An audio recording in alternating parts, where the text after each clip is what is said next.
Selamat pagi, siang, sore, ataupun malam. Tergantung kalian dengerinnya di mana, di rumah, di sekolah, ataupun lagi sama papa. Selamat datang kembali di Talk of the Day, episode ke-7. Masih bersama saya, Dwika Putra dan Yoris Sebastian.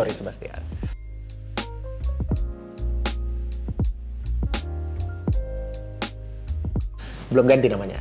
Nisiho-nya nggak disebut? Yoris Sebastian Nisiho. Nisiho, YSN, temannya YSL. Oke, anyway. Hari ini mungkin bahasannya akan sedikit lebih panjang, lebih seru. Karena kita akan mencoba bercerita. Enggak, bercanda. Enggak, sebenarnya enggak. Gue juga nggak mau. Tapi sekarang kalau lu lihat ya, kita mau ngomongin sebenarnya tentang storytelling. Tentang storytelling karena kalau lu lihat, lagi in banget. Gue ngelihatnya nih soal story. Bahkan ke konten-konten kreator pun bercerita. Kemarin sempat heboh, tahu Risa Tisa nggak yang di US?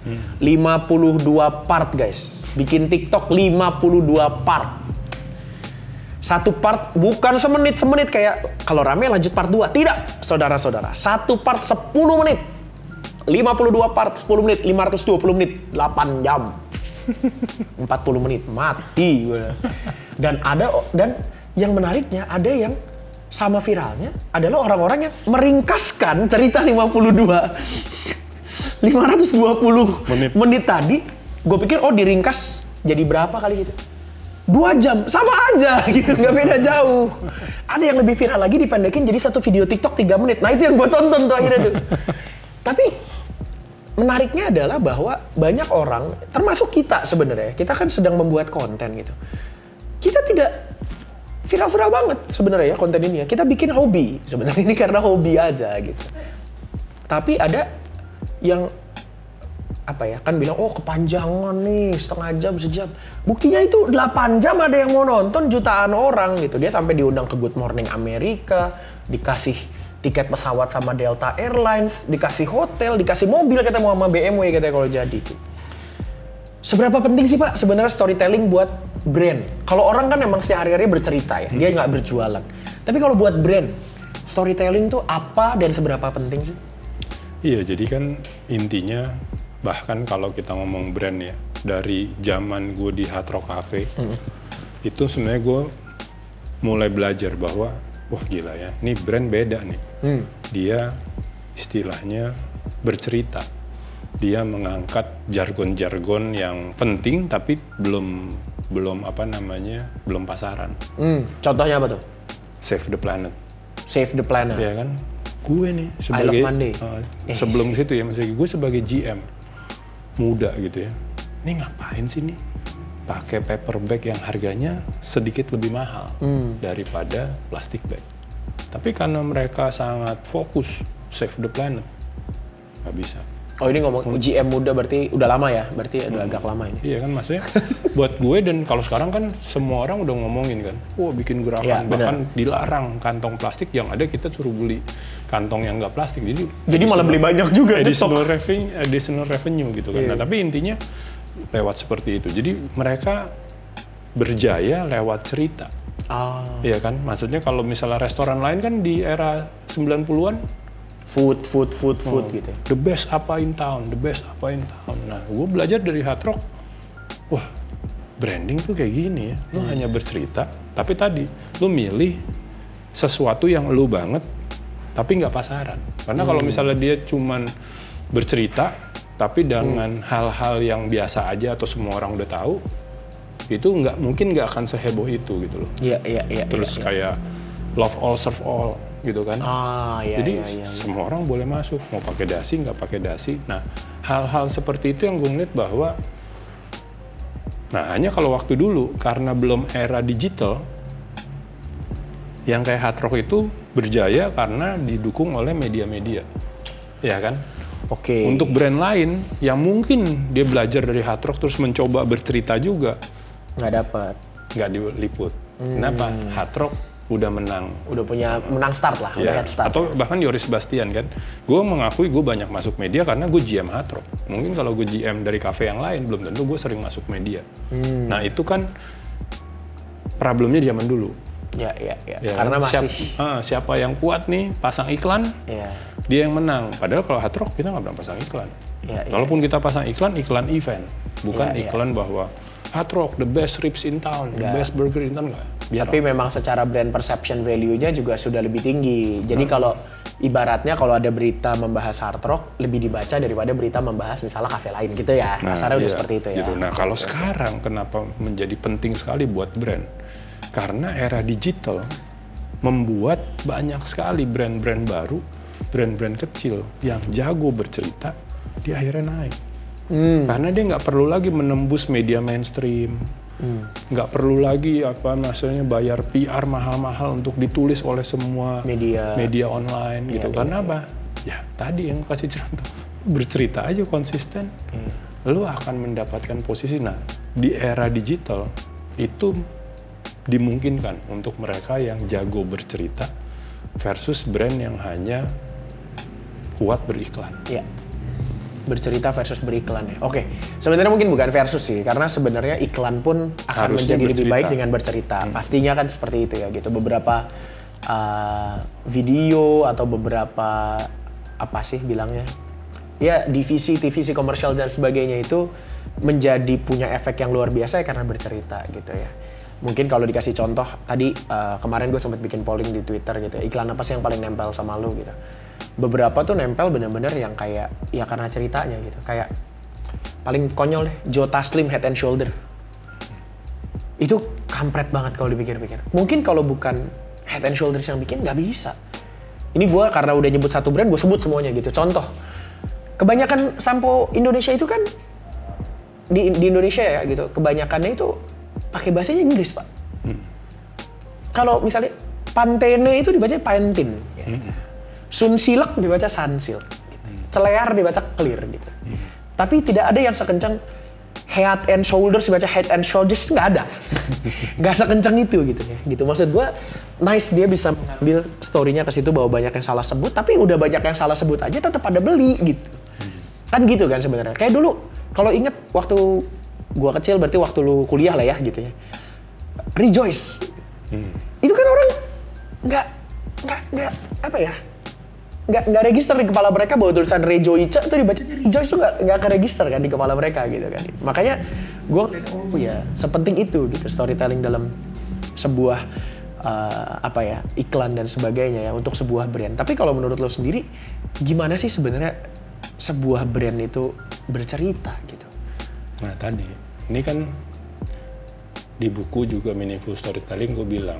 Oh ya ada bukunya beliau Meaningful Storytelling ditulis berdua dengan Mbak siapa namanya? Umayanti Utami. Mbak Umayanti Utami. Dibeli? Kalau belum dibeli fotokopi aja. Enggak. Beli. Tolong dibeli ya. Oke. Nah jadi di situ gue bilang narasi itu adalah kunci. Gue setuju banyak yang ngomong. Ya kan, jadi itu yang harus di-present gitu untuk mau bikin iklan segala macam, brand mau bercerita tuh harus pilih narasi. Tapi tadi narasi kalau semua brand, apalagi brand satu industri ngomongin narasi yang sama, narasi yang baik ini jadi biasa. Ya. Jadi bukan nggak cukup hanya baik, tapi harus ada keunikan segitu. Ya, itu satu. Yang kedua, seringkali brand ini pada saat dia bercerita, dia mau ngambil sisi touchy-nya, sisi apanya gitu ya, humornya. Lu dapat awareness. Tapi esensinya apa? Hubungannya sama brand atau produk yang lu jual ataupun service yang lu jual tuh apa? Nah itu yang kadang-kadang tidak nyambung. Nah makanya tadi gue sengaja dibuka, gue kasih lihat pengalaman gue belajar secara otodidak dari brand hard rock di masa itu. Karena yang dijual itu bukan produk sama jasa harus bagus. Itu pasti. Udah nggak bisa. Tapi lu nggak usah lagi ngomongin produk, nggak usah lagi ngomongin jasa. Yang lu ngomongin adalah prinsip. Tadi kan save the planet, love all, serve all. Terus kayak misalnya artis-artis tuh dibikin sedemikian rupa dan itu sebenarnya terjadi secara organik. Emang benar-benar di Hard Rock Cafe London, si siapa namanya, satu musisi, Pete Townshend naruh gitar buat nandain dia suka duduk situ, besoknya satu artis nggak mau kalah. Mau juga naruh juga. Dan akhirnya jadi sedunia. Jadi itu kan storytelling, bercerita, dan ceritanya bisa macam-macam karena akhirnya memorable-nya beda-beda. Tapi itu larinya bikin orang mau datang ke Hard Rock Cafe. Bukan hanya gini, oh iya ya Hard Rock Cafe keren ya banyak memorable-nya. Udah, cuman aware. Nah itu yang gue ngeliat, dia hal-hal story yang dia angkat itu membuat kita jadi pengen ke sana. Nah sementara banyak brand yang berhenti storytellingnya hanya membuat brandnya diketahui. Nah nanti kan sebenarnya level terbaik dari storytelling, makanya gue bilangnya meaningful storytelling, bagaimana brand tersebut dicintai oleh orang-orang. Berarti sebetulnya kita juga bisa bilang storytelling ini ultimately juga harus menjadi reason to buy. Ultimately. Ultimately, tidak langsung ya. Ya, sekarang nggak mungkin orang tiba-tiba, oke, gue baru bikin bisnis ini 2 hari yang lalu, jadi gini cerita gue bikin bisnis ini, udah nggak guna, nggak akan ngefek gitu kan. Betul. Karena sebenarnya logikanya tadi sebenarnya ada yang menarik dari Yoris, yang dibilang Yoris gitu, bahwa kalau kita bicara produk dan service harus pasti bagus, yes. Kalau nggak, lo nggak jualan. Iya, itu inilah. Maksudnya lu mau seberapa jago storytelling, mungkin akan kebeli. Gue banyak sekali contohnya sebenarnya, tapi nggak enak nyebut namanya. Tapi karena produk sama service-nya nggak bagus, akhirnya dia dies down. Break. Tapi dia menang tuh waktu di awal dengan word of mouth, dengan storytelling segala macam, orang beli. Nah, Tapi abis itu nggak long lasting. saya gatal nih mendengar kata itu nih. Out of context sebentar. Virality. Saat sekarang banyak sekali brand mengejar viral. Iya. Ya. Sehingga tidak banyak yang meminjam istilah bahasa Jawa nabok nyilih tangan. Gue minjem suara para influencers untuk bercerita tentang brand gue. Is it more effective? Kurang lebih sama efektifnya? Atau malah kurang efektif dibandingkan brand sendiri yang melakukan storytelling? Nah jadi kan sebenarnya satu, kita harus lihat kita ada di stage yang mana. Gue selalu bilang gunakan budget sesuai budget yang ada. Pasti. Lagi-lagi gue belajar dari Hard Rock. Jadi Hard Rock dulu ya, saking bagusnya gue. Itu banyak sponsor sehingga kan gue diwajibkan 2,5% dari sales tuh harus melakukan branding, promotion, marketing. Gue laporin dong yang gue lakukan bareng Coca-Cola sama. Tapi gue nggak masukin logoin mereka. Yang penting gue udah ini, udah ada billboard apa sih? Ditanya sama dia. Di billboard itu, di iklan radio itu, di iklan televisi itu ada logo lain nggak? Ada.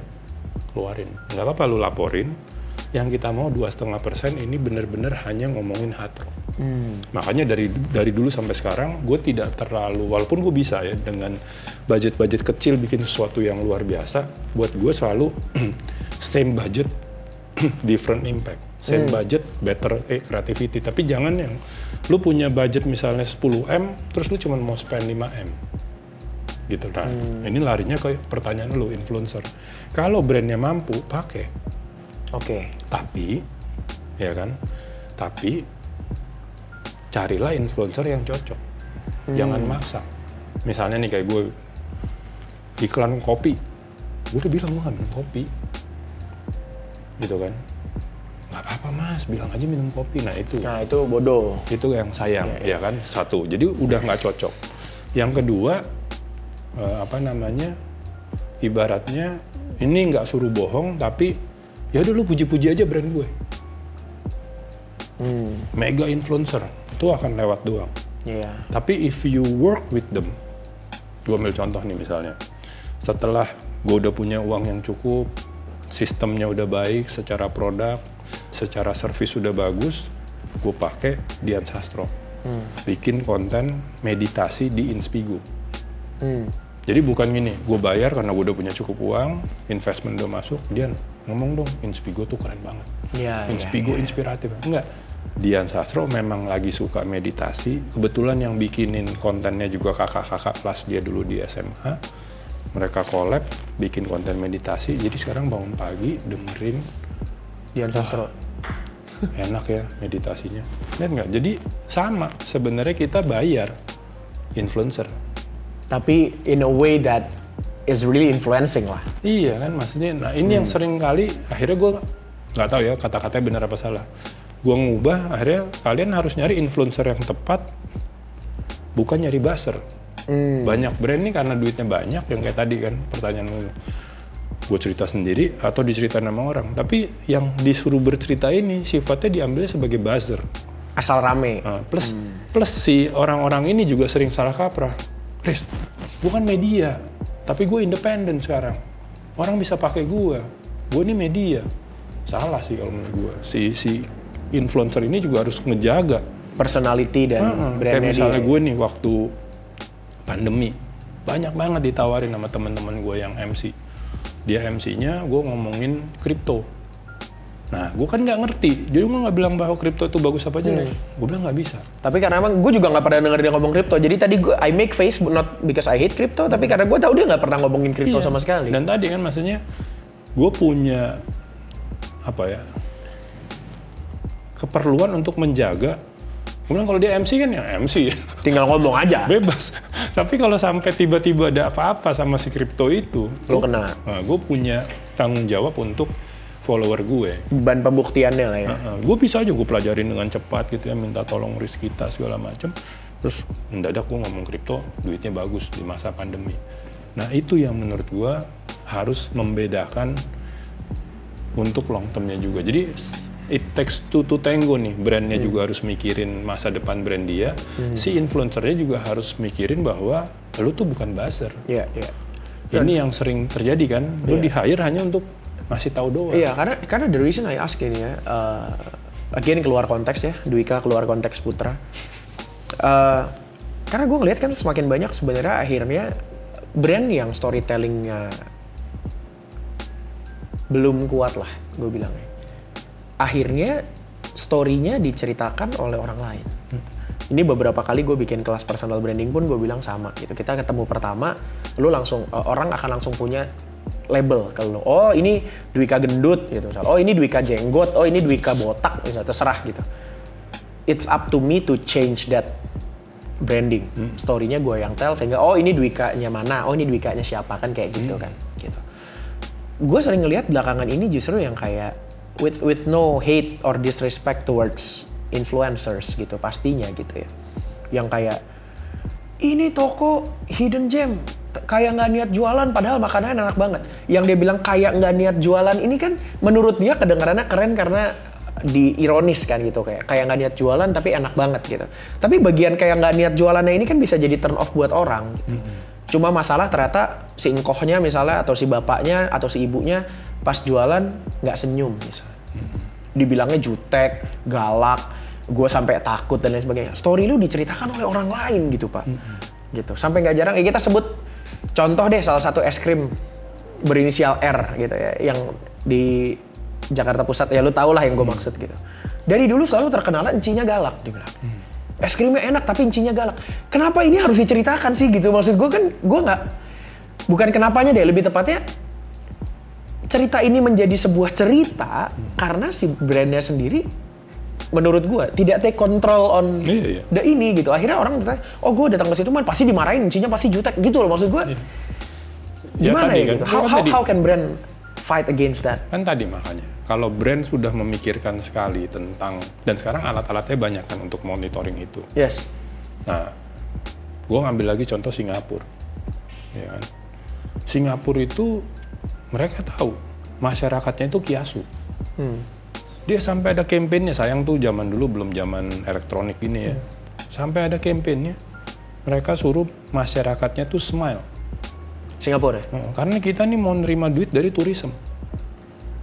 Jadi lu tuh harus smile. Oh termasuk yang ini, yang sebelum smile lebih gokil lagi apa? Dilarang ludah. Oh, kan iya, sebenarnya sama kan, dari China sampai Singapura tuh orangnya seneng ludah. Tapi karena dia tahu dia lagi pengen dapetin duit dari Harus tourism. dikurangin. Ada bannernya men. Nah itu kan sama sebenarnya. Misalnya lu udah lihat nih dari pembicaraan organik, es krimnya enak, tapi incinya galak. Nah itu kan harusnya self diperbaiki. Reflection. Dan akhirnya dia bikin deh. Tapi ini perlu konsistensi sama kayak di Singapura. Lu udah beda ke Singapura sama misalnya ke Disneyland Shanghai waktu baru buka. Itu bukan hanya ngeludah di mana-mana. Buang air, man. Iya buang air. Itu kan tinggal dibuka doang. Iya. Kan. Wah, coba kalau itu gue ada fotonya tuh. Karena maksud gue gila, ini di Disneyland gitu ya, dia... Lu ngapain moto? Loh enggak, itu kan lucu ya anak kecil. Oh anak kecil, oke. Another thing, oke. Ya, jadi anak kecil tinggal jongkok, dibuka, tapi ini backgroundnya tuh Disneyland gitu loh. Itu di manage. Sekarang udah nggak ada. Nah itu kan contoh bahwa Disneyland pun brand yang sebesar itu kan, kalau gue foto buat seminar ya. Tapi kalau yang lain-lain kan difoto karena lucu kan. Foto. Jadi Disneyland Shanghai keren, ada Tron satu-satu di dunia. Tapi orang pup sembarangan. Nah itu harus dibaca, di manage. Sekarang lu ke Disneyland Shanghai, sebelum pandemi gue kesana udah nggak ada. Udah bersih. Karena di-educate sama mereka. Jadi banyak yang berdiri jagain dengan baik. Jangan anterin ke WC. Karena itu sudah menjadi kebiasaan, tinggal jog, buka. Itu jadi shit security khusus jagain yang poin. Tapi nah itu kan, itu istilahnya stories sekarang di era digital itu, lu nggak ngapa-ngapain storiesnya tetap ada yang tadi, ya kan? Dwika ini. Kalau lu apa-apain, orang mungkin jadi bereaksi. Jangan-jangan Dwika ini ya, karena ini lu arahin. Iya. Nah itu sih. Karena soalnya gini, gue ngelihatnya adalah contoh, it's a good thing that you said about Disneyland gitu ya. Happiest place on earth. Iya. Itu kan yang mereka bilang kan gitu. Dan because they have that narrative so strongly gitu ya, naratif tentang narasi bahwa Disneyland adalah happiest place on earth dan lain sebagainya, itu juga yang diamplifikasi oleh para orang yang datang. They react to that story. Oh bener nih, ternyata Disneyland tuh happiest place on earth. Atau kalau yang ngerasa kurang happy karena satu dan lain hal, apaan katanya happiest place on earth, kok kayak gini gitu kan. Jadi they react on that gitu. Lu punya ini nggak Pak? Sedikit tips dulu deh buat brand gitu ya. Karena kalau ngomongin soal kebutuhan soal si storytellingnya, gue rasa we can agree it's significant gitu ya. Ada nggak tips buat brand yang justru baru mulai nih gitu? Supaya jangan sampai ya itu tadi keduluan, kecolongan gitu, story-nya diceritain duluan sama orang gitu. Gimana sih? Justru paling enak kalau jadi brand baru. Karena brand baru itu lu kan mulai dari nol. Nah ini kesalahan banyak brand, masih brand baru udah pengen semuanya. Ya kan? Padahal lu fokus aja dulu nih. Target utama lu siapa? Terus message apa yang mau lu angkat? Kayak tadi, menurut gue tuh Save the Planet-nya Hard Rock itu menjadi salah. Kan Hard Rock juga waktu itu brand baru, iya kan? Dia langsung tuh jebret mainin berbagai slogan-slogan yang bukan hanya di kafe lain, bahkan mungkin hampir di semua brand nggak make. Atau gue ambil contoh lagi satu body shop yang sekarang lagi banyak tutup. Iya lagi kan? Gonjang-ganjing. Against animal testing. That's the only one. Saat itu satu-satunya kan? Bisa dibilang. Karena lu brand baru. Nah sayangnya pada saat mereka udah besar, mereka tidak mengangkat lagi stories yang relevan dan tidak kebanyakan. Sekarang jadi mirip sama Hard Rock yang dulu kan, For the Planet atau Save the Planet juga kan mereka. Kayak gitu kan. Jadi maksud gua, even Hard Rock, menurut gua Hard Rock harus came up karena tahun 71, sekarang udah tahun 2024. Message-nya harus ada yang baru. Tapi tetap dengan spiritnya brand mereka. Nah ini yang menurut gue sangat enak sebenarnya di brand baru, karena lu mencari sesuatu yang mungkin petahana semuanya segala macam, brand yang udah jago tuh dia nggak main di sana. Lu fokus dulu di situ, lu kuatin satu hal, dan abis itu lu kembangin. Kan yang terinspirasi dari body shop dari industri lain apa? Cirque du Soleil. Against animal circus. Sirkus dia semuanya pakai manusia. Dibikin jadi kayak animal. Ya kan? Nah, sampai nanti ada yang ngikutin, kan belum ada kan yang berhasil ngikutin CDS gitu kan. Nah, kalau udah ada yang ngikutin, dia harus punya story baru. Tapi sekarang kalau mungkin dia bikinnya gokil banget, persiapan satu cerita sampai jadi 2 tahun, belum ada yang niru. Paling banyak cuma teman-teman yang kelakuannya kayak binatang, lebih banyak. Kalau sirkus baru dia doang kayaknya. Jadi harus mencari angle story yang meaningful juga. Jangan gini, soalnya brand nomor 1, nomor 2-nya kayak gini, ya gue harus kayak gitu, ya udah pasti kalah. Paham. Dia udah punya budget yang lebih gede to spend. Sementara lu budgetnya kecil. Oke. Kalau misalnya nih, bahas soal brand storytelling. Tadi kan gue masih ngebahasnya dari sisi storytelling ini kepakainya untuk quote-unquote selling ya. Gitu. Sampai kita pun di sini bahkan kita pernah come up dengan sebuah jargon story selling gitu. Craft a stories that sell gitu ya. Itu dari Studio Senangkarya gitu. Tapi ketika misalkan gue berbicara tentang story ini, tidak sedikit sebetulnya yang akhirnya menjadi tameng ya, atau protection atau shield terhadap serangan-serangan justru gitu. Kayak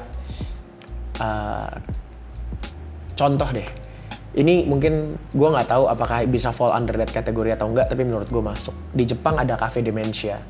Gue lupa nama benernya apa gitu, tapi dikenalnya sebagai cafe dementia, bahwa yang dipekerjakan di sana orang-orang tua yang terkena demensia supaya mereka tetap aktif, dengan gimmicknya adalah you will get some of your orders right. Dia bilang gitu.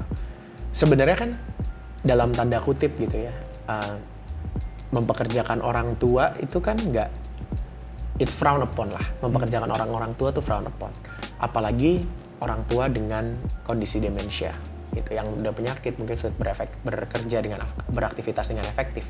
Tapi karena tujuannya adalah membuat mereka tetap aktif, tetap ngobrol, which is clinically and medically proven to be bettering their condition gitu, membuat mereka akan jadi lebih baik. Itu bisa menjadi sesuatu yang lebih baik gitu.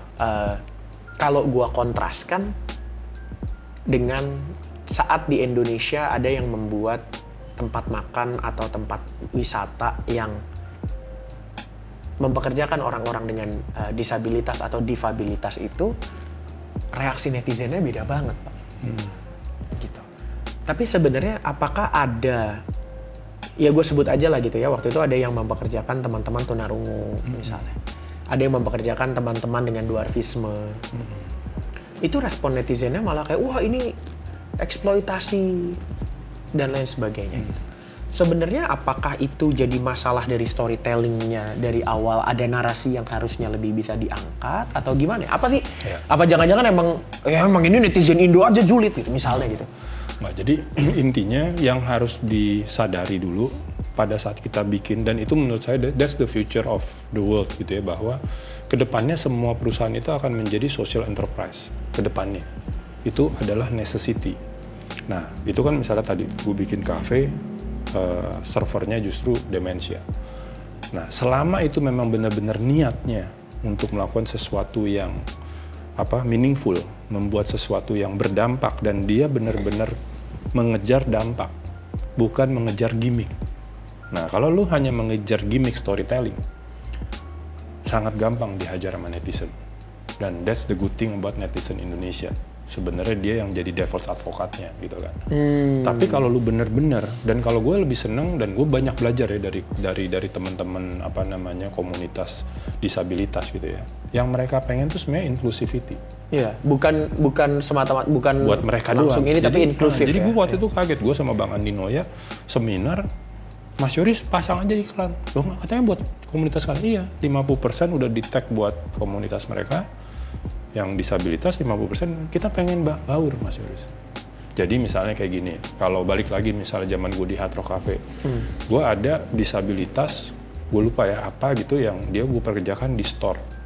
Tapi karena dia disabilitas, misalnya dia nggak bisa dengar, tapi matanya tajam banget, bikin pembukaan bagus banget. Nah itu kan memperkerjakan mereka dan membuat inklusif. Buat orang-orang hard rock juga seperti segala macam punya empathy. Dia disabilitas tapi we work together as love all serve all. Nah masuk lagi ke situ. Jadi selama itu meaningful, bukan gimmicky, ya kan. Nah itu yang sering kali, mau itu soal sumbangan apa, atau Singapura lagi-lagi tuh kan Lee Kuan Yew, dia ngeliat, wah gara-gara ada satu cerita orang tua dilepehin sama anaknya, akhirnya jadi tukang minta-minta. Sejak itu dia bikin gerakan, tolong semuanya coba mempekerjakan uncle-uncle ini supaya mereka tetap ada uang, tapi ada yang jaga toilet, ada yang bersihin meja. Tapi kan tadi kan kayak misalnya kalau gue balik lagi di Hard Rock Singapura, karena yang jaga tuh uncle-uncle, tipsnya jadi lebih gede dibandingkan kalau misalnya yang jaga ya cleaning service biasa yang udah masih muda. Nah dan itu adalah justru dari Perdana Menteri kan yang bikin, terinspirasi dari kisah nyata, yuk kita kasih mereka, tapi di pekerjaan-pekerjaan yang memang sesuai dengan keadaan mereka. Jadi bukan juga kayak gimmicky atau enggak, ya udahlah ini karena gue baik aja ya. Bukan, emang dia, dan tadi kan orang-orangnya seneng bisa kerjanya luar biasa. toiletnya bersih. Kalah toilet gue Jakarta sama Singapura. Karena ya di Jakarta cleaning service-nya kerja. Kalau di sana dia mungkin ngelap with passion gitu kan. Karena gue bersyukur banget nih dikasih pekerja. Jadi selama konteksnya meaningful, that's the future of the world. Tapi yang seringkali dan akhirnya dijulitin itu sekedar gimmick. Iya. Terus kalau misalnya gitu ya, kita kan mungkin kalau dari sisi brand ya, kita ngelihat apa sih mimpi buruk. Kalau dari tadi kita ngomongin mimpi bagus ya gitu. Mimpi buruk terbesarnya brand itu kan dihajar netizen gitu. Nggak cuma netizen sih gitu. Satu dan lain hal lah gitu. Tapi especially in the social media era, netizen ini powernya kita bisa bilang adalah besar lah gitu. Kemarin sempat viral satu toko di Bilangan Jakarta Selatan, katanya pelayannya jutek, orang tiba-tiba boykot, malas makan apa segala macam kayak gitu kan gitu. Terus misalnya ada juga yang sebuah tempat diklaim mendukung atau menolak suatu gerakan atau suatu kejadian, kemudian diboykot, nggak mau datang lagi, ini jelek dan segala macamnya. Sebenarnya can storytelling play a part in that?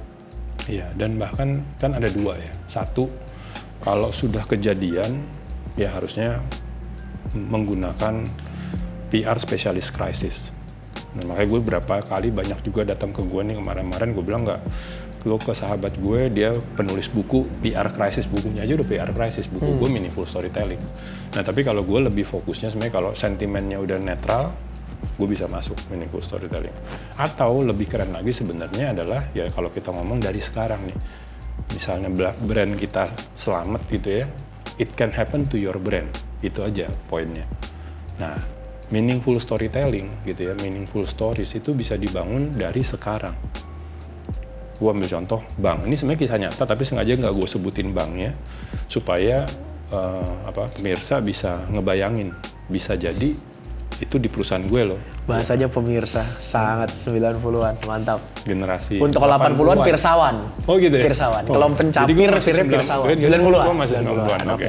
Nah jadi kayak tadi kan, lo misalnya nih bank gitu ya, sama sebenarnya lo ngasih mensupport UMKM.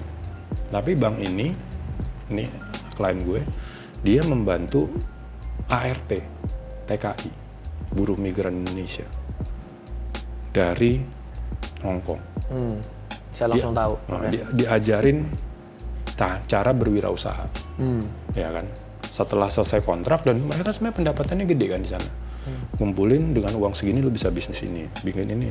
Menjadi bos, menjadi entrepreneur di kota sendiri. Kebetulan kota dia ini yang bikin idenya, ini banyak TKI di sana. Dan ini adalah program tahun kedua. Tahun pertama tau nggak? Dari semua peserta gue itu, rata-rata bikinnya apa? Meaningful story-nya. Sunatan massal, nanam pohon. Nah ini yang sering terjadi. Baik, iya, boleh tetap dilakukan. Tapi itu sifatnya charity. Karena nggak ada hubungannya sama bank. Even ngasih helm untuk tukang ojek, dulu belum ada Gojek ya. Jadi tukang ojek pangkalan dikasih helm, itu namanya baik hati. Tapi bukan meaningful story. Meaningful story itu sesuatu yang berhubungan. Nah kejadian nih, para TKI itu selesai kontrak, balik ke kotanya menjadi pengusaha, sukses, didatengin bank lain. Ditawarin bunga yang lebih murah. Bank ini mengubah hidup saya. Saya kepikiran aja enggak, apalagi mau bermimpi untuk jadi entrepreneur. Bank ini mengubah hidup saya. Saya tidak akan pindah hanya karena bunga yang sedikit lebih murah. Dan orang-orang ini kalau dibikin secara berstruktur, masif, sistematis, ini yang akan ngebelain lo pada saat ada apa-apa dengan brand lo, pada saat lo diserang.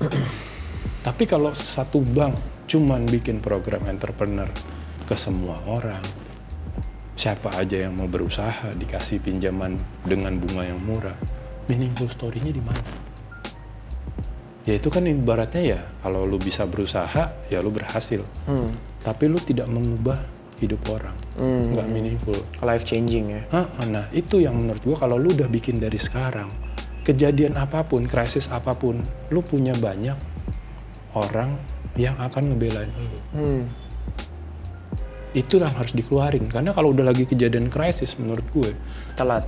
lu keluarin iklan tentang karyawan, iklan tentang owner. Statement dari owner. Itu udah statement dari owner harus untuk ngasih lihat standpointnya di mana. Tapi that's it udah. Itu hanya kayak press release yang Karena sebuah kewajiban lah itu. untuk ngasih tahu biar clear standpoint kita seperti apa. Kita independen, kita tidak sama-sama negara lain walaupun negara itu sama-sama brandnya kita. Itu harus ada. Tapi udah, itu kan tinggal di Google orang ketemu kan. Tapi mengiklankan berkali-kali tentang hal Jadi itu udah konyol. nggak masuk. Yang masuk adalah apa? Dari orang biasa, dari konsumen yang selama ini diuntungkan. Nah ini yang sayang bro. Seringkali brand-brand udah 5 tahun umurnya, 10 tahun, bahkan ada yang 50 tahun. Dia cuman selling story. Dia berjualan cerita, berjualan barang, produk, dia tidak pernah memikirkan konsumennya. Bukannya jahat ya, hanya nggak kepikiran aja. Dia mikirnya yang penting gue baik kan, sunatan massal, nanam pohon. Charity jatuhnya ya. Jatuhnya itu baik, tapi itu tidak usah dipublikasikan. Kan kalau mereka pas sunatan, pas nanam pohon kan ngajak Foto media. wartawan. Gue bilang, lu boleh ngajak media kalau ini sifatnya gerakan. Sehingga dengan diliput Dibesarkan. orang tergerak untuk melakukan hal yang sama. Tapi kalau misalnya, dan tadi yang nanam pohon harus ada, tapi brandnya bukan lu. Lu nih Semua orang tergerak sunatan massal ngeri juga bang. iya kan, dan tadi maksudnya ditanya lagi kan, kita ada kayak penjurian kan. Kenapa bikin sunatan massal? Satu yang proposal paling bagus lah. Siapa tahu nanti jadi presiden bos. Buset lama banget investasinya. Panjang banget. Nah itu, ya kan, jadi maksudnya apa ya, ngelakuin brand-brand di Indonesia ini banyak kan udah melakukan hal-hal baik, tapi sayangnya tidak tepat gitu loh sama brandnya dia. Bahkan tadi kan ngasih helm ke ojek pangkalan dari sebuah bank, buat gue itu baik. Kecuali brand lu helm. Iya, makanya gue bilang nggak cocok kan bank tuh harus ngajarin si ojek pangkalan ini gimana cara ngatur duit supaya dia bisa nyicil rumah misalnya gitu loh. Nah itunya sih bro, jadi ada banyak kesempatan untuk brand melakukan meaningful stories, tapi karena mereka cuma ikut-ikutan, ya akhirnya menjadi sebuah waste gitu. Iya. Oke, mungkin terakhir dari gue gini sih. Kalau kita bicara soal story, gitu ya, kita bicara soal cerita lah ya gitu, kisah gitu.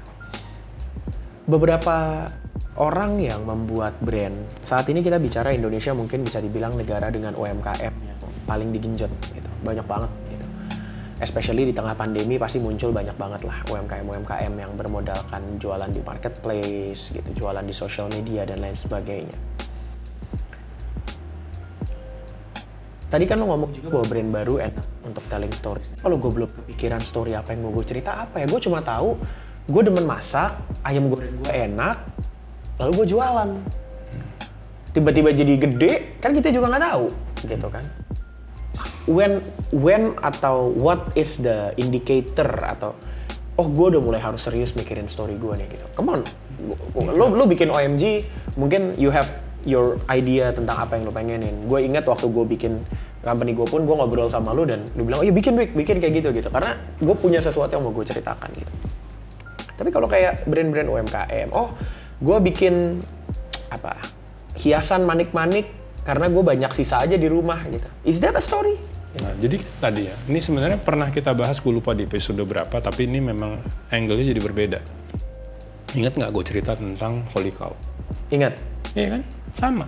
Datang ke gue, bilang dia kalau masak enak. Ya kan? Gue mau resign. Jangan. Lu tetap aja kerja. 6 bulan. Tapi minta izin bos lu. Iya. Kerja pulang kantor. Nah sebenarnya tanpa kita sadari, karena dulu gue belum bikin bukunya kan, Meaningful Storytelling. Dengan si Afid ini nggak resign, dia nggak buka Holy Cow-nya tuh siang malam, dia hanya buka malam, itu jadi story. Bahkan ditepokin, gue beberapa kali kesana kan, sebagai mentor yang baik, kita mendukung dan ya gaya juga kan, maksudnya yang lain pada ngantri kan, gue lewat langsung. maksudnya mentor ya kan. Nah tapi gue ngeliatin, Afid nih dari kebun jeruk nih telat nih. Tapi kita udah dikasih keripik kan, karena yang masak harus tetap dia nih di awal.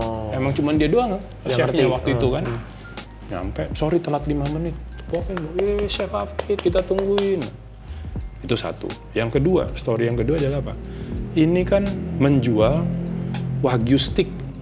Yang kita waktu itu masyarakat umum udah pernah dengar tapi belum pernah makan. Iya. Dan mikirnya mahal. Even yang middle up juga kalau makan, ya kayak termasuk ceritanya Hafid kan. Dia disuruh entertain klien, gila 600.000, mahal banget tapi enak banget nih dagingnya. Nah, itu kan jadi story juga bahwa lu bisa makan daging enak banget dan sebenarnya untuk ukuran warung 100.000 itu tuh mahal. Banyak juga yang kaget kan datang, sok tahu kan. Berapa bilangnya? Hah? Warung harganya, tapi untuk kategori mulut lu makan 100.000 wagyu yang harusnya di restoran lain harganya jauh lebih mahal, worth it banget. Menjadi story. Jadi buat gue sebenarnya mau jualan manik-manik, mau jualan makanan, mau jualan minuman, mau jualan cendol, pasti ada cerita yang bisa kita angkat. Nah hanya seringkali orang mikirnya gitu kan, gue jualan aja dulu Riz, nanti kalau udah gede baru gue mikirin storytelling. Kalau menurut gue dari awal bro, ada banyak sebenarnya ceritanya, tapi nanti jadi panjang. Tapi menurut gue, dan waktu itu juga kayaknya pemirsa, ya kan pemirsa seneng tuh pas kita cerita soal Holy Cow, gue kaget juga ngeliatin responnya gitu kan maksud gue. Tapi again, that's the story buat Chef Hafid, the story buat wagyu yang menjadi affordable, dan bahkan itu sempat dijadikan konsistensi dari grupnya Holy Cow kan, dia sempat bikin lobby lobster dibikin affordable. Jadi story itu bisa di-create dari awal. Terus Holigyu yang all you can eat Japanese barbecue tapi dibikin murah. Nah itu kan menjadi story dan akhirnya menjadi konsep gitu. Nah, tapi along the way jangan itu doang. Yang tadi gue bilang kayak body shop segala macam kan.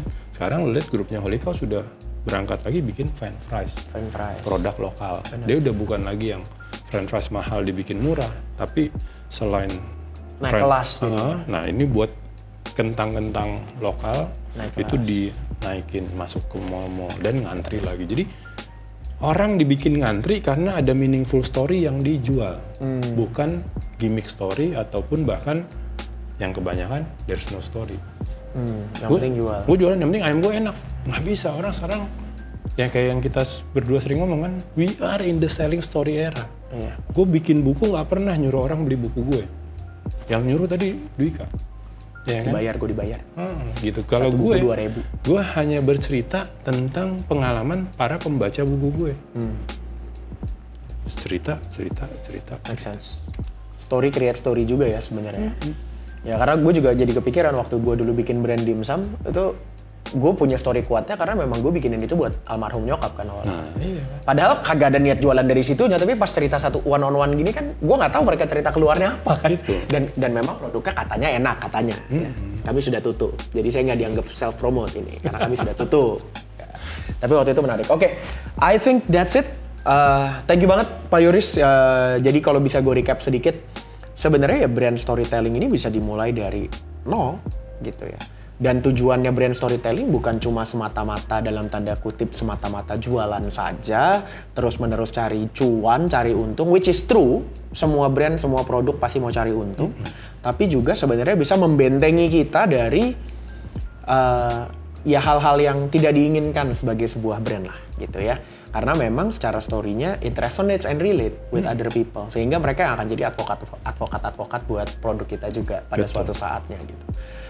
I think that's it. Gue harap kalian bisa belajar, terutama mungkin buat teman-teman yang baru mau bikin brand, mungkin bisa dipikirin story-nya apa gitu ya. Mungkin bisa dipikirin, oke, gue masak enak tapi ini resep nenek gue, gitu. Gue dulu waktu kecil demen banget makan ayam ini karena, you know, that kind of story bisa juga gitu ya. Betul. Oh, gue jualan buku karena waktu kecil gue nggak punya TV. Ini by the way real story, gue dulu bikin komunitas bermusik karena gue waktu kecil cuman paling demen dengerin musik di radio gitu. Karena gue nggak punya PS kayak orang-orang, jadi gue dengerin musik, makanya gue bikin komunitasnya musik. Itu banyak tuh cerita-cerita bisa kayak gitu. Itu lebih sensitif aja. Ada chef terkenal dibayar mahal banget, ya kan? Pas ditanya kenapa lo mau jadi chef? Gue waktu kecil ibu gue pembantu. Terus gue liatin mereka serving roti pakai kaviar. Terus gue pengen banget nyobain karena tuh katanya mau caviar mahal banget. Pecah pula lagi jatuh pas lagi pulang. Jatuh itu berapa mahal, itu ibunya harus kerja berbulan-bulan untuk ganti si caviar itu. Tapi pas jatuh itu kan dia sempat nyobain. Oh gini gitu. Dia bilang rasanya nggak enak-enak banget. Artinya orang ini beli status. Gue mau jadi chef, gue mau jualan makanan yang enak, tapi secara status juga tinggi. Karena ternyata mereka demi mengejar status Makan yang nggak enak. Ini cerita Chef Afid, bukan? Bukan. Bukan. Chef Afid, bukan. Namanya chef hunger. Dia bilang orang tuh selalu hunger for an experience. Makanya dia tuh bikin makanan enak tapi experience-nya juga gokil. Berasal dari gara-gara dia pengen nyobain cerita caviar. itu ya. Nah, tapi kan meaningful. Coba kalau kalian mau bikin brand, pecahin apa gitu. Coba biar jadi cerita gitu, terus bikin brandnya. Be sensitive with your life sebenarnya itu. Oke, demikian dari kami. Terima kasih banyak. Thank you Pak Yoris obrolannya. Buat yang lain yang nonton, subscribe, like, komen boleh. Kalau misalnya ada pertanyaan, Instagram kita di @studiosenangkarya juga ada. Thank you sekali lagi buat Pak Yoris. Thank you buat kalian semua yang udah nonton. Sampai ketemu lagi di Talk of the Day episode berikutnya. Masih bersama saya Dwika Putra dan Yoris Sebastian. bye.